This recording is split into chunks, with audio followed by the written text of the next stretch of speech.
안녕하십니까. 화요일 아침 여수 MBC 뉴스투데이입니다. 순천에 지어지고 있는 전남 동부통합청사의 개청이 석 달 앞으로 다가왔습니다. 최근 전남도가 동부로 옮겨올 부서를 담은 조직 개편안을 제시했는데 기존 부서를 쪼개는 데 그치고 동부권에 필요한 핵심 부서는 빠져있는 등 지역민의 기대에 어긋난다는 지적이 제기되고 있습니다. 유민호 기자입니다. 순천 신대지구에 들어서는 전라남도 동부통합청사입니다. 현재 공정률 82%, 막바지 공사가 한창입니다. 다음 달 공사를 마무리하고 오는 7월 정식으로 문을 열 계획입니다. 개청이 석 달도 남지 않은 상황에서 동부권 주민들도 어떤 조직이 옮겨올지 관심입니다. 산단과 제철소가 자리했고 해양, 정원 등을 갖춘 관광도시 특성에 맞게 경제와 관광을 아우르는 부서가 이전해야 한다고 말합니다. 지역 경제를 활성화시킬 수 있는 지역 경제과라든가 지금 같은 민원 같은 거를 해결할 수 있는 부서. 서남권보다는 이쪽 동남권 쪽이 훨씬 관광 인프라가 더 좋잖아요.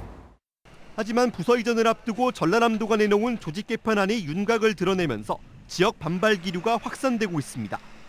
전라남도가 마련한 안에 따르면 기존 동부본부에 있는 환경산림국이 환경국과 문화 관련 2개 부서를 더한 문화산림휴양국으로 쪼개집니다. 여기에 일자리 경제본부와 여순사건 지원단이 이전하는 것으로 알려졌습니다. 말이 4개 실국이지 동부권에 필요하고 동부권 주민들이 요구하고 있는 핵심 부서는 전부 빠져 있다는 게 중론입니다. 특히 그동안 수없이 제기돼왔던 동부권 소외론을 만회하고자 동부통합청사 건립과 부서 이전에 힘을 실어주겠다고 수차례 공언해왔던 김영록 지사 말도 공연불에 그치게 생겼습니다. 의견 수렴 어떤 절차가 걸치는 과정에 충분한 동부권과 우리 전남 발전을 추종할 수 있는 그런 조직 개편의 안을 의견 개진을 하겠다는 말씀을 드리겠습니다. 전라남도는 해당 조직 개편안을 곧 입법 예고할 예정입니다. 이 기간 도의회 등 지역사회 의견을 폭넓게 청취할 것이라고 밝히고 있지만 현실에 맞지 않는 구색 맞추기식 동부청사 개청을 두고 지역사회의 논란은 당분간 계속될 것으로 보입니다. MBC 뉴스 유민호입니다. 한화 에어로스페이스의 단조립장 순천 건립 결정 이후 나로 우주센터의 폐쇄와 이전까지 거론되는 등 소지역 갈등이 표면화할 조짐을 보이고 있습니다.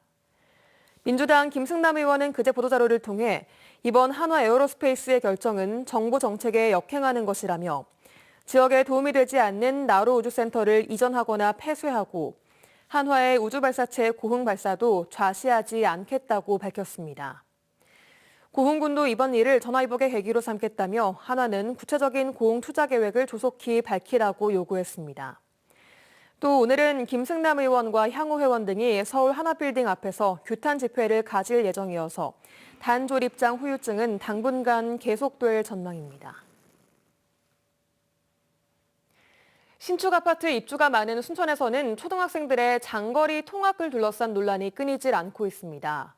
이런 가운데 내년 입주 예정인 한 대단지 아파트는 학교와 2.5km가 떨어져 법정 통학 기준을 초과한 것으로 나타났습니다. 강서영 기자입니다.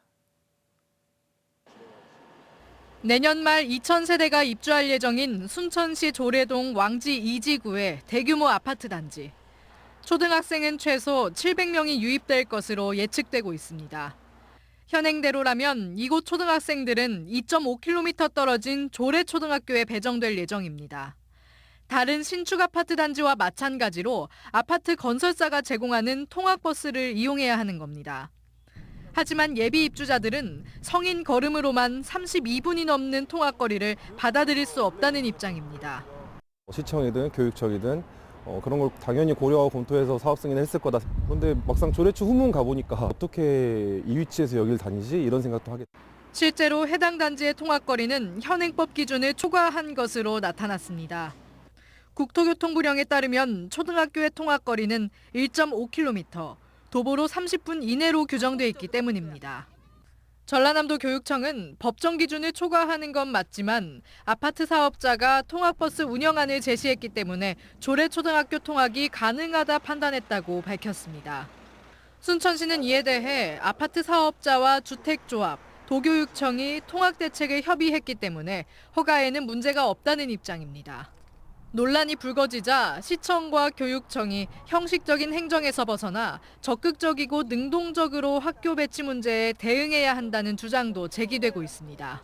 이 아이들의 안전권이나 통학 안정성은 누가 보장을 할 것입니까? 아파트를 따라서 학교는 당연히 따라가야 된다고 저는 생각을 합니다. 학령 인구는 줄어드는데 신도심이 우후죽순 개발되면서 현행법 기준을 넘어서는 장거리 통학 문제가 해결해야 할 새로운 교육 현안으로 자리 잡고 있습니다. MBC 뉴스 강서영입니다. 순천만 국제정원박람회가 증가하는 관람객에도 불구하고 원활한 교통 흐름으로 좋은 평가를 받고 있습니다. 순천시와 조직위원회는 지난 15일 하루 최다 방문객인 20만 명이 입장했지만 박람회장 주변 교통은 양호한 소통을 보였다며 이는 사전 예측을 통해 교통대책을 선제적으로 준비했기 때문이라고 분석했습니다. 순천시는 특히 이번 박람회장 교통 상황을 종합적으로 관리하기 위해 첨단 IT 기술을 접목한 지능형 교통 시스템을 도입했으며 주차장도 10년 전보다 134%나 늘리고 대체 교통수단과 차량 이부제 등을 시행하고 있습니다.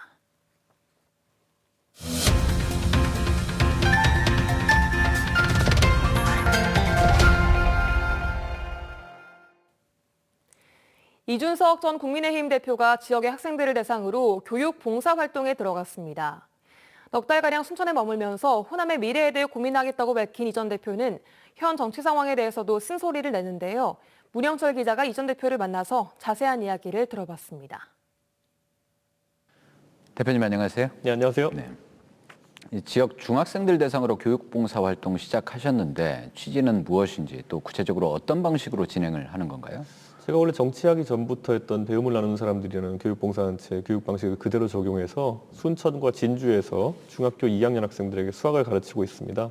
순천과 진주 같은 경우에는 순천의 순천대학교, 진주의 경상대학교 같은 좋은 지역의 대학이 있기 때문에 이 대학생들 위주로 이제 단체를 결성해가지고 지역의 학생들을 가르치고 이게 또 몇 년 지나면 선순환 구조가 될 거거든요. 그렇기 때문에는 지역에 큰 활력이 되지 않을까라는 기대 때문에 시작해보게 되었습니다. 네. 이번 교육봉사 활동의 목적은 뭔가요? 그러니까 단순히 학습 지도만이 아니라 학생들에게 전하고 싶은 메시지도 좀 있습니까?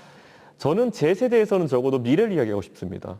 그래서 저도 제가 호남 지역과 직접적인 연고는 없는 사람이지만은 이 지역의 미래에 대해 가지고 관심을 가지고 있고 여기에서 뭔가 같이 지역의 인재들과 뭔가 이뤄보고 싶다는 생각이 있거든요. 이 지역에서 본인들이 살아가면서 필요한 것들이 무엇인지 또 나중에 본인 나이가 들게 되면은 또 이 학생들 같은 경우에도 순천에 부족한 것을 느낄 거 아닙니까? 이 학생들이 저에게 아주 그런 것들을 전달해 줄 수 있는 좋은 메신저가 될 거라 기대하고 있습니다. 네. 윤 대통령 지지율이 20%대까지 떨어졌다는 여론조사 결과도 있습니다. 현재 국정 운영에 있어서 가장 큰 문제는 뭐라고 보고 있습니까? 결국에는 모든 국민을 포괄할 수 있는 정책적 그런 관점을 가지고 가야 되는 것인데 과거 자유한국당스러운 모습으로 가고 있는 거 아니냐 이런 이야기가 많이 나옵니다. 예를 들어서 역사 문제에 있어 가지고 일부 강성 지지층을 이렇게 불러들이기 위해 가지고 좀 다수의 마음을 아프게 하는 이런 언행이라든지 이런 것들이 있는데 과거에 좋았던 시절 또는 과거에 조금 더 확장을 할 수 있던 시절로 돌아가는 것이 굉장히 중요한데 그게 바로 김종인 이준석 지도부에서 소위 말하는 호남에 대한 적극적인 접근이라든지 아니면 젊은 세대에 대한 적극적인 접근했던 것들을 다시 복귀해보는 것이 중요할 것 같습니다. 총선 얘기를 해보죠. 이 국민의힘 지지율도 같이 하락하고 있는 상황인데 네. 이대로라면 내년 총선 쉽지 않다 이렇게 보십니까? 사실 어렵습니다. 수도권에 있는 젊은 세대 같은 경우에는 지금 지도부에서 나오는 그런 설화 같은 것들에 대해 가지고 굉장히 민감하게 받아들입니다.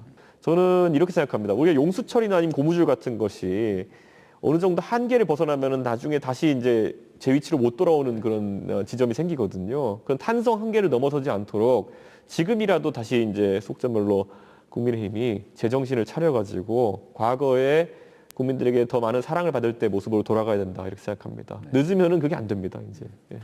이 전남 동부권 특히 순천 같은 경우는 전략적 선택도 많았고 네. 이정현 전 의원이나 천하람 위원장 같은 경우는 지지도도 상대적으로 높은데 네. 내년에 이변이 있을 걸로 보십니까? 저는 순천이 어떤 정치적 선택을 통해 가지고 그 정치적 역동성을 다시 한번 보여줄 수 있다. 저는 이런 생각을 하고 그 호남에서의 노력이라고 하는 것은 바로 이 소선거구자에서 어떤 당선이나 이런 것을 목표로 하는 게 아닙니다.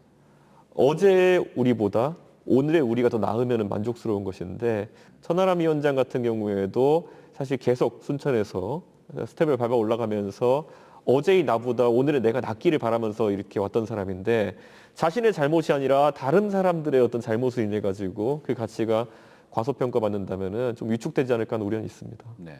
총선 1년 앞으로 다가왔는데 네. 어떤 역할을 하고 싶으세요?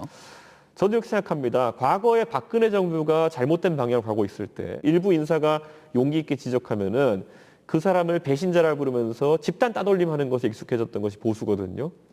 최근의 모습을 보면은 저는 비슷한 점을 기시감을 느낍니다. 뭐냐면은 처음에 이준석 쫓아낼 때, 그 다음에 유승민 전당대회 못 나오게 만들 때, 그 다음에 나경호 못 나오게 만들 때, 안철수 못 나오게 만들 때, 급기야는 이번에 홍준표 해촉할 때까지 대통령께서 정치를 풀어가는 방식 자체가 잘못된 것인가에 대해서 고민하는 시점이 왔다 이렇게 생각하고 이번에는 그런 실수를 반복하지 않기 위해 가지고 적재적소에 필요한 할 말을 하는 사람들이 있어야 되는 것이고 저는 제가 아무리 그것 때문에 지탄받는 일이 있다 하더라도 저는 그 역할을 절대 방기하지 않을 겁니다. 네, 알겠습니다. 대표님 오늘 말씀 고맙습니다. 네. 시민구단 광주FC가 화끈한 공격 축구로 팬심을 사로잡고 있습니다. 반면에 기아 타이거즈는 시즌 초반 무기력한 졸전을 펼쳐 보이며 팬들의 원성을 사고 있습니다. 조현성 기자입니다. 전반에만 2골, 후반 추가골까지 넣으며 3대0 무난한 승리로 끝날 것 같던 경기. 상대에 내리 3골을 내주며 오히려 역전패를 걱정해야 했지만 경기 막판 결승골을 터뜨리며 난타전을 웃으면서 마무리 짓습니다. 시즌 성적 4승 3패. 지난해 1부 리그 승격 돌풍에 이어 시민구단 광주FC가 7라운드까지 치른 프로축구에서 팀 성적을 5위까지 끌어올렸습니다. 앞서고 있어도 끊임없이 공격을 독려하는 이른바 닥치고 공격으로 팬들의 지지와 성적이라는 두 마리 토끼를 잡고 있습니다. 오늘 어떻게 하면 더 찬스를 만들 수 있고 골을 넣을 수 있는 거에 대해서 페널티 박스 안에서 좀 움직임에 대해서 좀 많이 개선을 하고 역습에 대해서 좀 많은 준비를 했습니다. 반면에 프로야구 기아 타이거스는 최악의 시즌 초반을 보내고 있습니다. 키움 히어로즈와 맞붙은 주말 원정 3연전. 주말 경기를 내주고 꼴찌로 추락하더니 휴일 경기에서는 연장 끝내기 포를 얻어맞고 4연패 수렁에 빠졌습니다. 최근 6경기에서 기아가 올린 득점은 겨우 10득점. 나성범, 김도영 등이 부상으로 빠져 있다고는 하지만 팀 배팅도 투지력도 사라진 무기력한 졸전의 연속이라는 비판에서 자유로울 수 없습니다. 대반전이 필요한 기아가 이번 주 중 롯데와의 원정 경기와 삼성 라이온즈와의 광주 홈 경기에서 어떤 모습을 보일지 지켜볼 일입니다. MBC 뉴스 조현성입니다. 이번 주 목요일은 봄비가 내려 온갖 곡식을 기름지게 한다는 절기 고구입니다. 보성에서는 고구가 오기 전단다고 해서 이름 붙여진 우전차 수확이 한창인데요. 녹빛의 푸르름이 가득한 현장을 김초롱 기자가 다녀왔습니다. 짙은 녹빛의 차밭이 드넓게 펼쳐져 있습니다. 고구가 오기 전 수확하는 해차, 우전차 잎을 따는 손길이 분주합니다. 이제 막 자라난 연초록빛 새순과 양옆의 잎사귀만 골라 떼어냅니다. 새잎 쪽쪽 올라온 거, 새잎만 핀 거 이런 거 하나씩 똑똑 따는 거예요. 이른 봄에 딴 여린 잎에선 향기로운 풀내음이 가득 나는데요. 이 잎으로 내린 우전차는 부드럽고 은은한 맛이 특징입니다. 올해는 특히 기후가 좋아 농사도 잘 됐습니다. 예년에 비교해서 한 40% 정도 수확량이 많이 나올 것 같습니다. 고구 이전에 4월 20일 이전에 작업을 시작하는데 거의 올해는 4월 9일부터 작업을 했습니다. 수확한 잎은 300도 고온에 솥에 넣어 볶아 수분을 빼는 덕음과 잎을 조심스레 비벼주는 유념 과정을 거칩니다. 이런 과정을 10여 차례나 반복한 뒤에야 비로소 찻잎으로 거듭납니다. 우전차는 이른 봄 가장 먼저 딴 찻잎으로 만들어서 맛과 향에서 최고급으로 인정받고 있습니다. 우전차를 시작으로 올해 첫 녹차 생산을 알린 보성군은 오는 29일 개막하는 세계차 엑스포에서 한국차의 진면목을 알릴 예정입니다. MBC 뉴스 김초롱입니다.